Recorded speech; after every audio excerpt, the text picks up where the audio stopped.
Well, good morning, everyone. Can you hear the rain? Yes? What a beautiful morning. Hey, welcome to wherever you are. I don't know if it's raining in your part of town or in your part of the world, wherever you are. And seriously, if you're on any of our campuses, welcome. And those of you who are online, I can see Linda. You are online from Iowa. Welcome, Linda. And Tracy from Wisconsin. It is great to have you. You are a part of us, and we're so glad you're here. I'm glad you guys are here. I want to begin by telling you a story that Tony Campolo, who is a sociologist and a professor at a university, he told of some guys, some men that broke into a department store one night. And what they were doing in the department store was simply trying to create chaos. So what they did is they took all the price tags on everything and switched them. And they were just deviant. And they weren't stealing anything. They just misplaced the value of everything. And the next day, as you can imagine, it was nothing but confusion and chaos. Because when the price of something and the value of something are not aligned, it's kind of hard to understand how to do that. I had a situation happen to me a number of years ago, and I was up in Payson. I was passing through Payson, needed to get gas. And so I went to the Maverick station there, and I pulled into Maverick, and I got out and started pumping. And I realized something as I was watching the pump going, this gas is really cheap. And what had happened is the pump was programmed. So, and I don't remember the actual price, it doesn't matter, but say it was $2.50 a gallon, it was actually only charging me 25 cents a gallon. And so I'm like filling my tank up, and I'm like going, this is awesome, man. This is like the cheapest fill up I've had in years. And then I have this moment of, do I just drive away and keep this to myself? And I thought, no, that's wrong. So promise you, I went inside, I said to the attendant, I said, hey, there's a problem with your pump. And he goes, what's up? And I said, hey, it's only charging, they'll charge me the difference. And he goes, no, if that's what the pump charged you, we'll fix it for the next guy. But so hey, I got gas for 25 cents a gallon and didn't cost me my integrity. So it was a really, really good day. But here's what you know. A business cannot stay in business for long doing that, yes? And so here's a concept I want to drop on you. When the price of something consistently fails to reflect the true value of something, someone is on a collision course with reality. You get it? When price and value don't align on something, someone, we're going to have a wake-up call. So we're in a series right now, and I'm so glad you're here and a part of this. It's called Priceless, and we're just talking about something Jesus said, and we're trying to unpack it, and we're just trying to make it make sense, because it just sounds like if Jesus didn't say this, you would go, that's just not true, but this is what he said. And it's recorded in Luke 16:15. What people value highly is detestable in God's sight. What? And what he's saying is that God has some way of looking at things different. And the way I've said it each and every week is God places value on what the world doesn't, the world places value on what God doesn't. And why this matters is that every one of us, we have to decide whose values are we going to own. Because the world has a set of values and God has a set of values. And so we've been in this series of Priceless trying to understand how God sees things, not how we see things. We know how we see things. So we started this series a couple of weeks ago when I made the statement that you are priceless. You're the first priceless thing I wanted to talk about. You are priceless. That while the world might say that you're just a cosmic accident or you're a piece of pollution in a universe, okay? The Word of God is so different. It says, no, you were created in the image of the Creator, of God, the Imago Dei, that God used himself as the blueprint of how he made you. Now, you don't have everything that God has, but you have a lot of what God is in you, and it makes you very, very special. And we love the thought of being special. I'm special. But then we say the next week, what I said last week is, so is everyone else.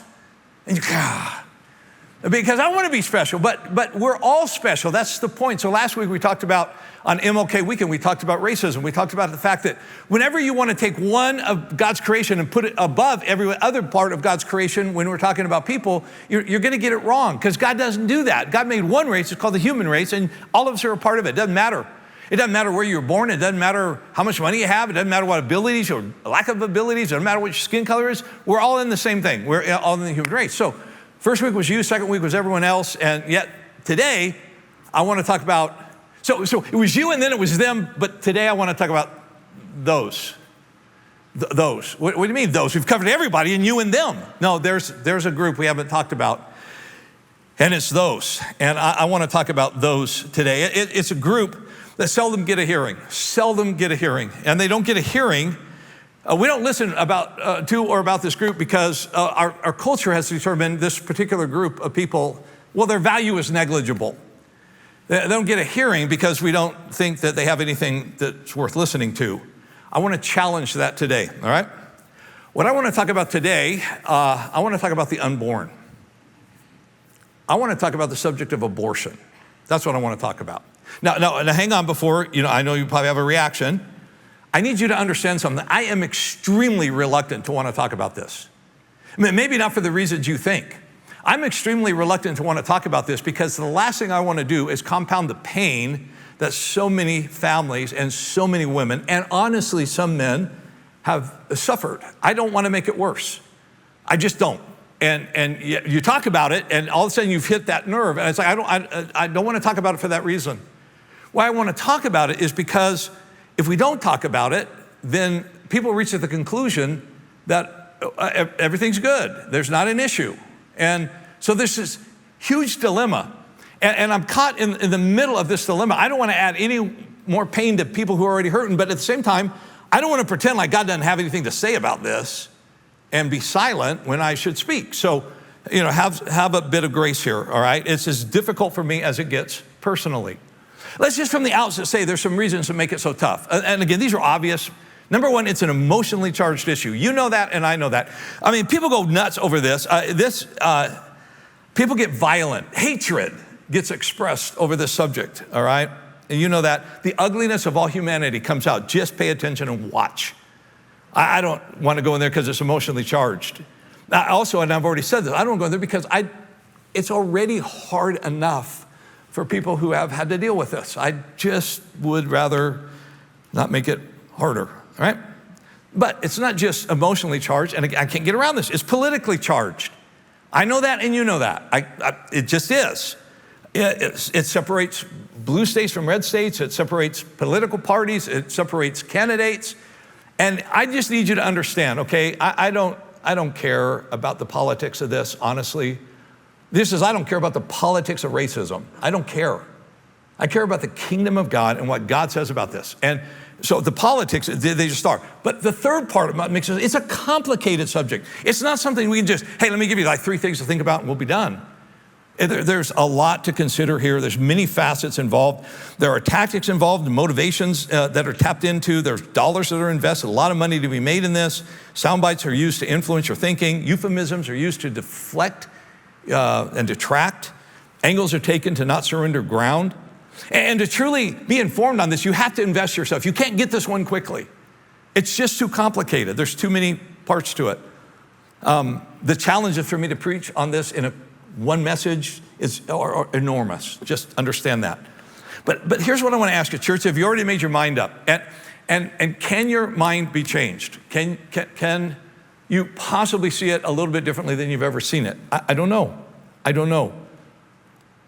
It's so easy to just accept it the way it is. It's just the law. It's the way it is.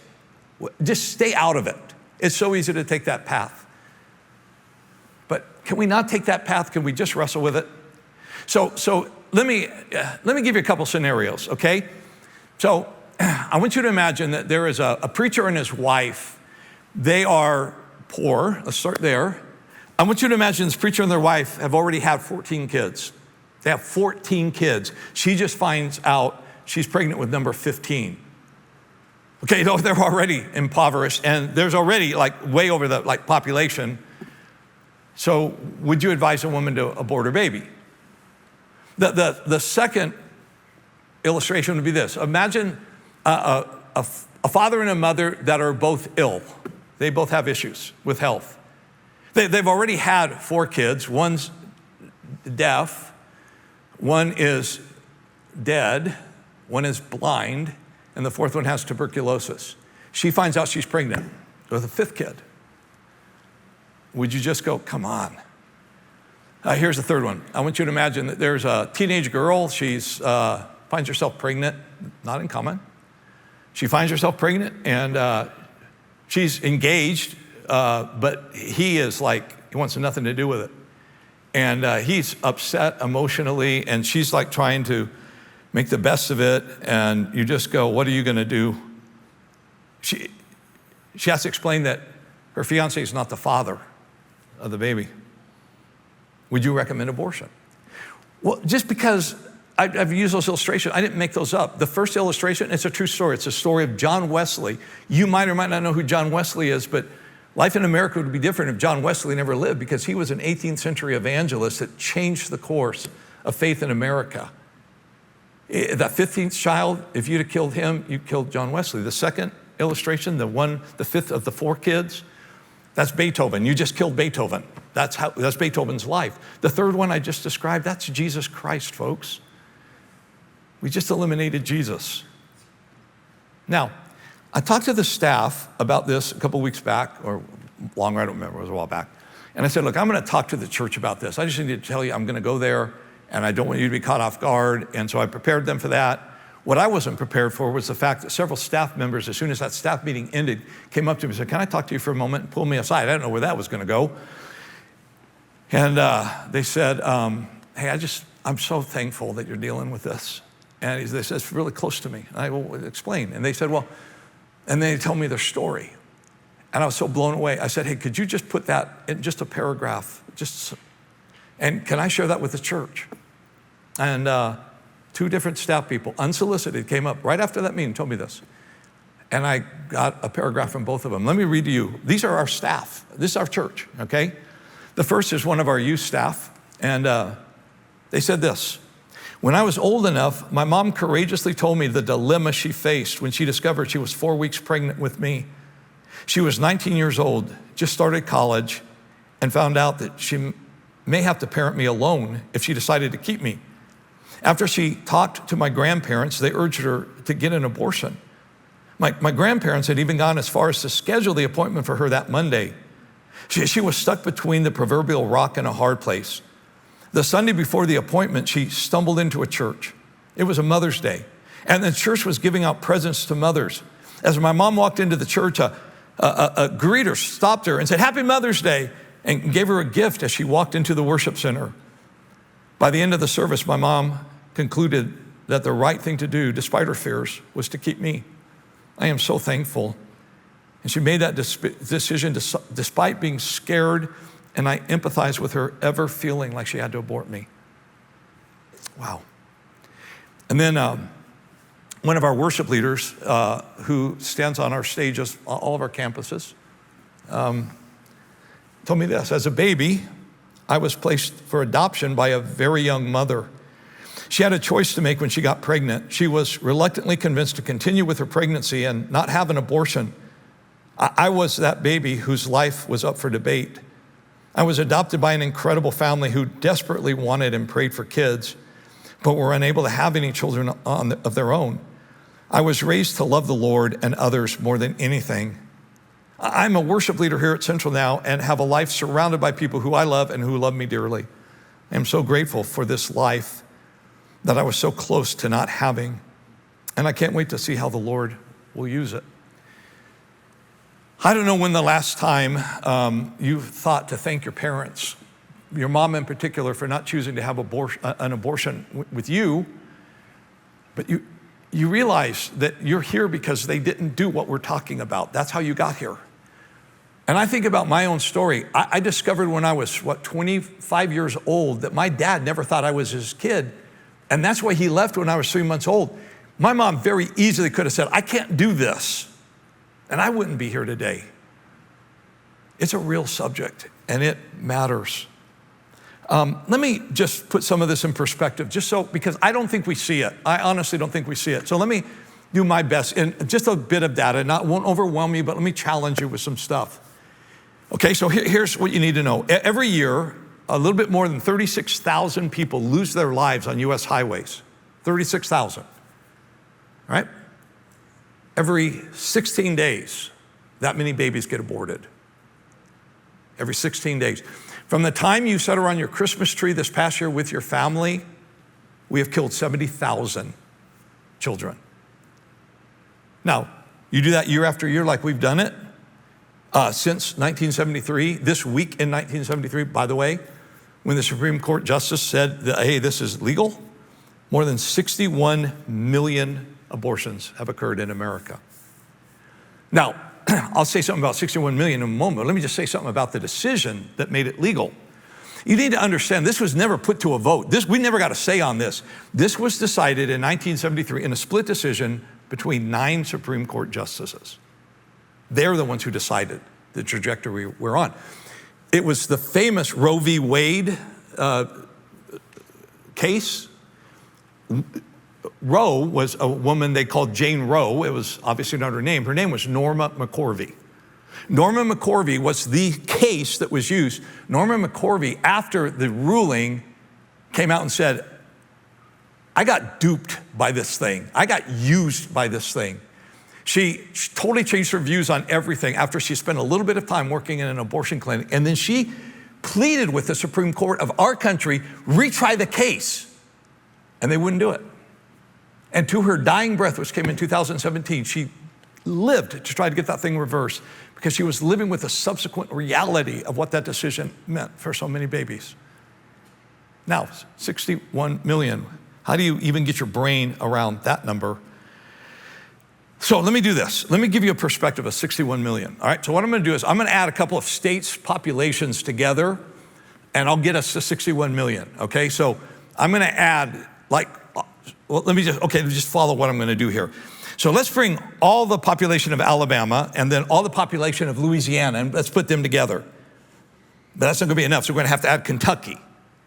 And then we gotta get everyone from Oregon in the count, and that's not good. So we gotta get Oklahoma and Connecticut, we gotta add Utah, we gotta add Iowa and Nevada and Arkansas and Mississippi and Kansas and New Mexico and Nebraska and West Virginia and Idaho and Hawaii and New Hampshire and Maine and Montana and Rhode Island and Delaware and South Dakota, North Dakota, Alaska, Vermont, Wyoming, and Washington, D.C. That adds up to 63 million people, about half the country. In the United States, there's about 800,000 of these abortions that happen every year. It's down. That's great news. It's down. It's dropping. That's so good. But folks, for the last year, we've been consumed in panic over a pandemic. As horrific as it is, it's taken 400,000 plus lives. Just half. But when's the last time you've really given any grief to the 800,000 that lost their life well, I need you to understand something. About 97% of all abortions happen for the purpose of birth control. It's not because of rape. It's not because of incest. It's not because the life of the mother is in danger. It's because the baby was unwanted, or it was unplanned, or the mom was overwhelmed, or she was frightened. In a recent poll in Canada on morality, they asked a bunch of Canadians, and do you know that 51% of Canadians said it is morally unjust to use plastic straws? It's a true story. Only 26% said it was immorally inappropriate to take a life of a baby, a child. In the United States, our national bird is the eagle, bald eagle. It's a sign of freedom. It represents the spirit, of America, the symbol. Did you know that if you destroy a bald eagle's egg, you will face up to 5 years in prison and up to $250,000 financial fine. Why? Because they're protected. And because you understand that the life is in the egg, and if you kill the egg, you killed the bird. So wait a minute. So an eagle's egg is that important? As important as it is, it's that important, and you can kill humans? And why don't humans have the dignity that an eagle has in America? Because our values are so different than the country in which we live. That's our you understand what's at conflict here? The country says it's bad to kill an eagle, not bad to kill a baby. I'm telling you, this is what Jesus is talking about. We're getting the value of this all wrong. Let me just, again, make sure we're on the same page. So abortion is the great moral debate of our age. You need to understand this. Now, you need to understand, number one, there's no debate over the legality of this. You need to understand that. It's legal. There's no one going to debate that. It's been legal since 1973. 48 years now. Some of you are not even close to 48 years old. This is the only thing you've known in the life that you've lived. It's legal. And what's the big deal about it? If you're over 48, you might remember when it changed. No matter how old you are, you need to understand that 48 years in the total time of the history of the United States is not much time. This has only been legal for a fraction of our time as a country. But it's legal, all right? We acknowledge that. The debate is not over the legality, folks. The debate is over the morality of it, not the legality. It's legal. Is it moral? Is it moral? I want to point out two things about this debate over the morality of it, okay? And I think these are fascinating. Do you understand that 48 years ago a decision was made by the Supreme Court? Do you understand all the debate around it is every bit as intense now as it was when it rolled out in 1973? Do you see this? In other words, in 48 years, the tension over this decision has not subsided at all. That's bizarre. That's just bizarre. You want to know something else that's bizarre? Everything in the last 50 years, 48 years, has become more liberal.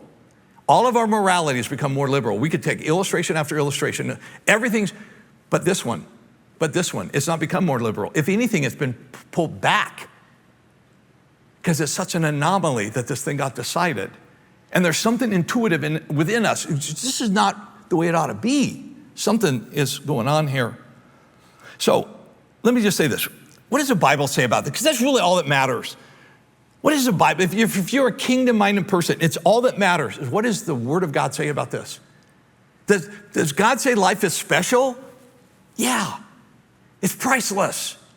It's incredibly special, whether it's your life or somebody else's life. It's one of the fundamental teachings of the Bible. You get this wrong, you're going to get everything wrong. Because God goes, this is what matters. It's not all the stuff out there. It's people that are valuable. Why? I already told you, created in the image of God. Remember this, Genesis 1:27. So God created mankind in his own image. In the image of God, he created them. Male and female, he created them. When God made you, used himself, said that, you have a spark of the eternal in you. You have a soul. You have a soul, all right? You were created to have a relationship with God. You're special. And life is sacred, folks. I don't know how to tell you that. It's just sacred. It comes to us as a gift. It was by our Creator, and no other creation is privileged to have a relationship with a Creator like we are. Yeah. The Bible speaks about the subject. It doesn't use the word abortion. I'll show you some passages, though. You wrestle with whether or not, well, let me just read some things, and then I'll explain something, all right? Psalm 139. I've read part of this to you. I didn't read the whole thing. I waited. Let me read the whole verse, okay? So you'll recognize some of this.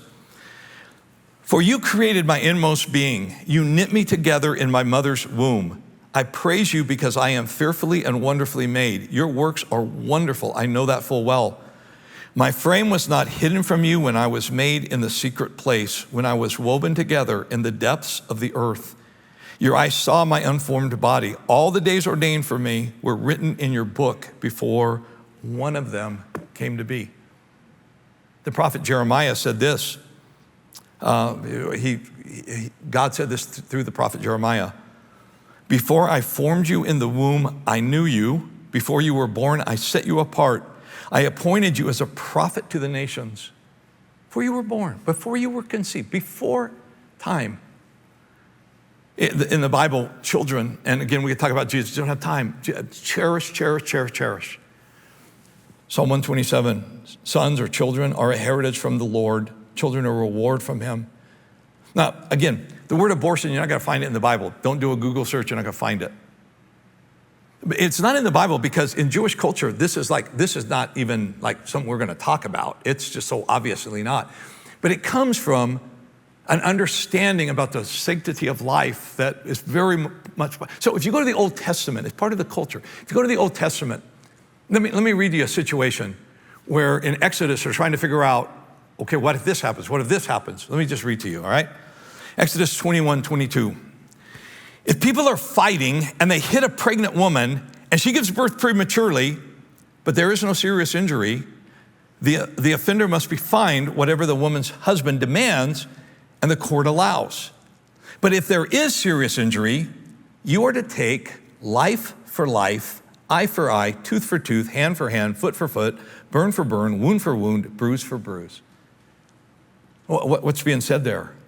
Do not mistreat the life of the unborn. Now, the whole debate in the morality is, when does life begin?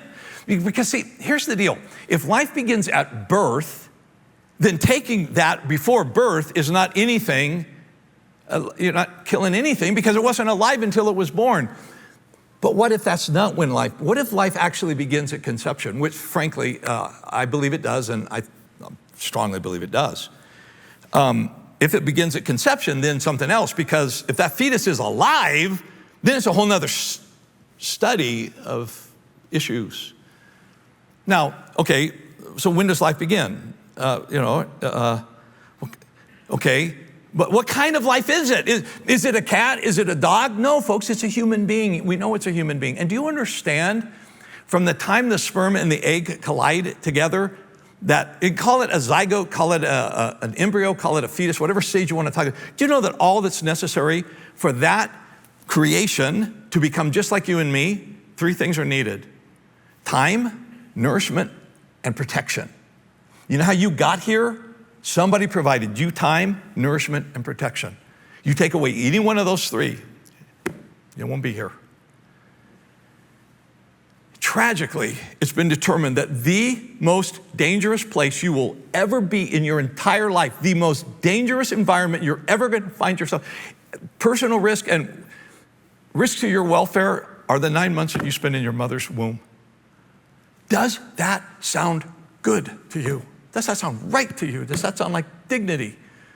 And the answer is obviously no. And by the way, just so you know, now it really depends on where that womb is that you're residing those nights. Because if you're in New York, oh, pity you. You want to be in Alabama. You see what's happening? So subjective. So we go through, Cal, why would you say life begins at conception? Well, let me fire some things to think about. In the womb, that developing embryo, all right, all 23 pairs of chromosomes that will determine what that ultimately becomes, all of the detail is already there. That fetus has its own heart, it has its own brain, it has its own nervous system, it has its own DNA, it has its own blood supply and circulation, it has its own gender. It can have illnesses that the mother has no part of, and it can be healthy even if the mother is ill, seriously ill. It can die while the mother still lives.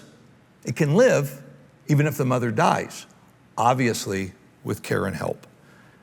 How have we come to convince ourselves this is not a human being? This is not alive?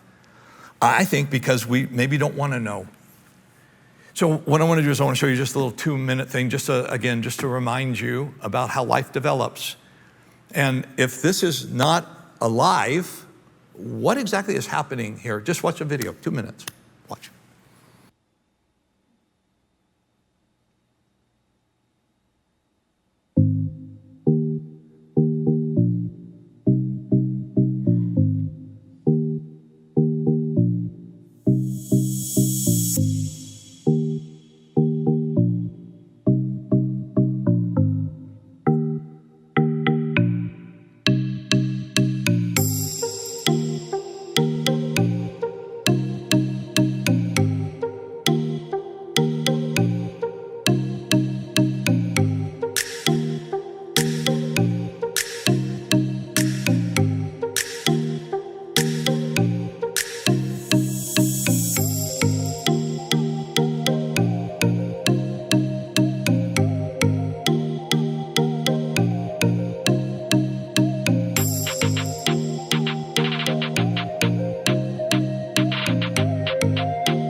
Well, folks, obviously that's your history. That's my history. That's how we got here. And the very first slide, man, the great meeting, out of millions of sperm, one sperm connects with one egg.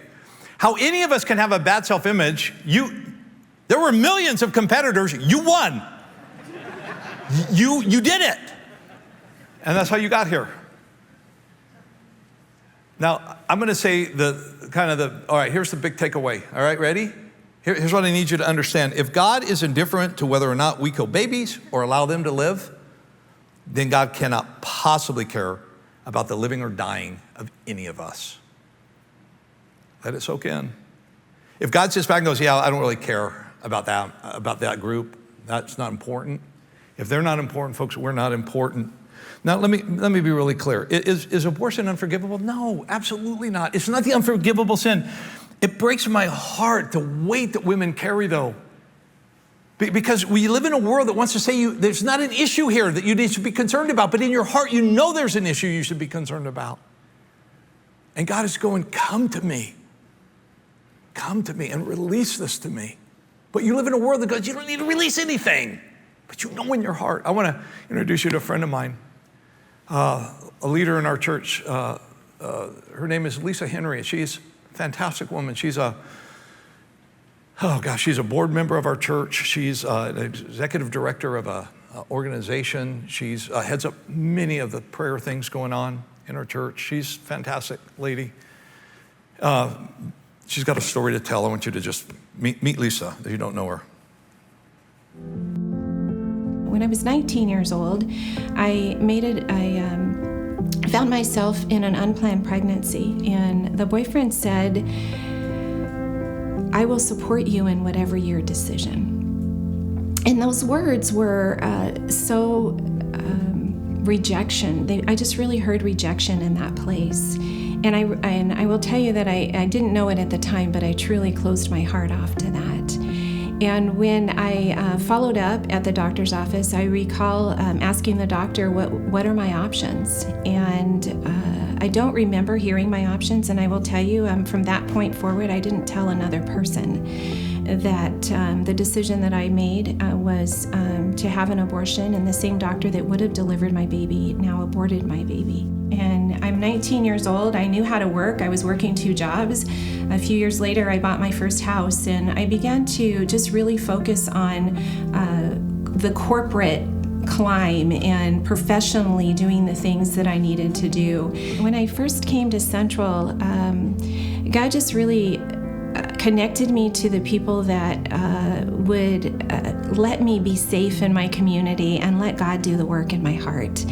And when we let God do the work in our heart, He takes our shame that says, I'm just a really bad person. And He allows that healing balm that only Jesus can fulfill to enter that place and heal us from the inside out. And I began to learn a process of just confessing my sin and just bringing it before the Lord and bringing it to the cross. And what I experienced was this tremendous amount of forgiveness. I received forgiveness in a way that I didn't have the capacity to even contain at that point. Abortion tells us that we're a really bad person. It told me that I wasn't worthy of anyone's love, much less God's forgiveness. Really what transformed my life is this Mark 11:25 that says when we stand praying, if we have anything against anyone, that we will forgive as our Father in heaven has forgiven us. I don't believe that I have the capacity to forgive myself, but I receive the forgiveness that Jesus had for me. The freedom that I have today is to be a vessel for the Holy Spirit to work through. It is truly a freedom that allows me to just recognize that I am priceless in God's eyes, and His love for me is so unbelievable. It's just a miracle. My name is Lisa Henry. I'm the executive director at a pregnancy care center, and this is my story. Wow, thank you, Lisa. So here's the dilemma. See, we live in a world that says sin doesn't exist, and we live in a world that says abortion isn't wrong. Here's the dilemma. If it's not sin and it's not wrong, then I'm going to handle it one way. If it is sin and it's wrong, I'm going to understand something that for sin to be forgiven, it has to be acknowledged. This is what's at stake here. It has to be acknowledged for you to be healed of it, for you to be released from it. It's got to be confessed. It's got to be repented. It's got to be dealt with as what it is. And the world goes, shh, don't say that out loud. 1 John 1:9, if we confess our sins, he is faithful and just and will forgive us our sins and purify us from all unrighteousness. The only way to healing is confession and truth. It's to God, only by facing that. So church, what can we do? Do we just throw our hands up and go, you know what, abortion in America, there's nothing we can do. It's pointless. It's a foregone conclusion. It's been around all this time. We're not going to change it. All the turmoil, it's just inevitable. I want to say no. Slavery used to be legal until people said no more of that. And the laws changed. Now, well, what am I supposed to do? I would say do two things. Use your voice and use your life. Use your voice means speak up, become educated, and use your voice so that people at least know. And use your life. What do you mean, use my life? Why did God make you the way that he made you? Some of you, as I've been talking about this, you are so in tune with this. You are so resonating with this. Well, why? Because something in you. How about if as a church, what if we started to provide alternative care for women that the world won't give them? But we could, if we would go, yeah, let's do that. The Pregnancy Crisis Center that Lisa Henry is an executive director of, they have a chapter in Gilbert and one in Chandler. And on all of our campuses, I've asked if they would be in the lobby. And they are on all of our campuses. And let me tell you why I want them here. Some of you, you have struggled for this in your past and you need help in healing. They have the resources. They can help you. Go talk to them. Some of you are contemplating the thought of an abortion and you don't have anyone to talk to who's not going to cheer you on to do it. Go to the lobby. Others of you go, I want to make a difference with this one. This is the passion of my heart. I want to get involved in this. And you free up resources. And then I start dreaming about us as a church. Folks, I don't have all the answers to any of this. I really don't. I just have a desire for us as a church. What can we do? If we could just collect people who go, I care about this a lot, and we could coalesce into a kind of like a mindset. We're not going to throw rocks at people. We're going to throw help at people. What could we do? If we could free up resource and we would sacrifice for this, what could we do? And I've been dreaming about this for a while, and I've been recruiting people into this.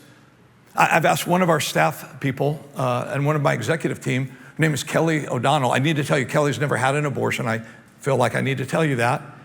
But she is an incredibly strategic leader, and she knows how to organize, and she knows how to mobilize. I said, Kelly, I need you to run point on this for us as a church. And she said, I'm on it. I've asked that they put her email address. If you are like, this me, contact her and we'll see what we can do. Okay, I am out of time. I've got to finish. Let me close by saying this. It's uncomfortable to speak about this. I'm going to end where I started. It's incredible. I know it's hard. I know it's hard. Here's what I just need you to understand, okay? There's a time to speak, and then there's a time when you can't speak anymore. This is my time. This is your time. You might be very well familiar with what happened in Nazi Germany to the Jews, which I hope you're fully aware of the Holocaust. And the church, for the most part, sat idly by, just so you know. Actually, they kind of contributed, if you really want to know. And it was because they were duped into, these are not humans. These are not valuable people. There were some Christian pastors who really had to struggle with that, one of whom was a guy named Dietrich Bonhoeffer. Bonhoeffer stood in opposition to Hitler, and he was captured, put in a concentration camp, and executed for his voice being spoken. Horrible outcome. There was a peer of his, a guy named Martin Niemöller. He played it safe. He said, I don't want to get in this. I want to just lay low. I want to stay below the radar. Well, they captured him also. The difference is they didn't execute him. So he lived and survived the Holocaust experience. But he couldn't get over, why wouldn't I speak about this? And then he famously wrote something. I want to read to you what he wrote. He said this: in Germany, they first came for the communists, and I didn't speak up because I wasn't a communist. And then they came for the Jews, and I didn't speak up because I wasn't a Jew. And then they came for the trade unionists, and I didn't speak up because I wasn't a trade unionist. And then they came for the Catholics, and I didn't speak up because I was a Protestant. And then they came for me. And by that time, there was no one left to speak up. Who's going to speak for the unborn who don't yet have a voice? Church, I assure you, if God is indifferent to whether or not we kill babies or allow them to live, then God cannot possibly care about the living or dying of any of us. So, church, will you go on the record? I'm on the record. I'm telling you where I am. I think if we would seek God on this one, we could play a part in going into a world and changing the price tags back and making what God made valuable, valuable once again. But you can't do it without a voice. So I'm going to pray. I invite you to join me. So Father, I just ask for grace. I know this is so tough. It's so tough on so many women. It's tough on men who have had to sit by and watch with wanting a different outcome sometimes. It's just tough. It's tough on families. It's tough. It's incredibly difficult on a church. God, now is the time. We're going to hear so much more about abortion in the future. God, we got to talk. We got to find our voice. And Lord, I thank you for this church. I thank you for the leaders of this church. I know where they stand on this. May we coalesce, God, into the community that you wanted us to be, to stand up against this and do our little part, whatever that is. Just like we're trying to stand up against so many other injustices in our world. Help us, Father, to this end, I pray. Amen. Thank you guys for listening.